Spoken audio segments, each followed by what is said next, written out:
Nodir aka, mana kelishganimizdek 10 million so'm va 400 dollar pul mehnatsizga rozi bo'ling usta. Rahmat. Roziman aka. Bu yoqqa xudo xolasa 6 milliongacha daromad topib maza qilib o'tirasiz. Unda rahmat aka, aytganingiz kelsin. Dadasi, taqinchoqlarim yo'q. Qanaqasiga yo'q bo'ladi? Siz jinnimizdan uyni qurib chiq. Qanaqasiga bo'ladi? Tillo taqinchoqlarim yo'q uyga. Qanaqasiga yo'q bo'ladi? Oyoq chiqarib ketmasa kerak. Hamma uyni qidirib chiqdim. Boshdan oxirigacha qidirib chiqdim. Yo'q taqinchoqlarim. Endi shu yetmay turdi yo'zi. Uf, uyni qidirdim. Hammomga kiruvdim.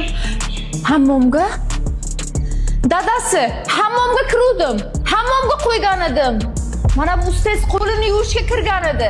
Ha, ustangiz olgan. 100% mana shunis olgan. Shu o'g'ri. Taqinchoqlarim mana shu olgan. Uylab gapirasizmi? Kelin, men tilla taqinchoqlaringizni nima qilaman olib? Oddiy usta bo'lsak. Aka, xotiringiz gapiring.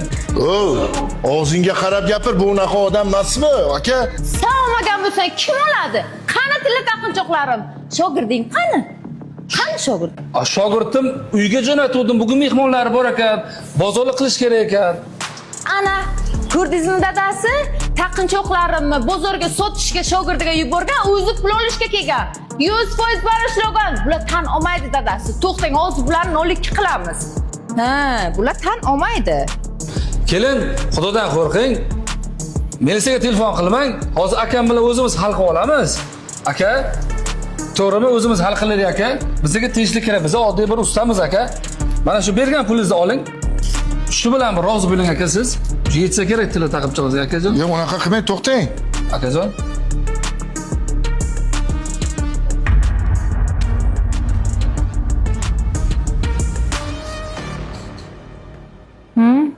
Qanday bo'ldi? Boblading, xotin. Boblading. Mana aytganim qilsangiz, kam bo'lmaysiz dadasi.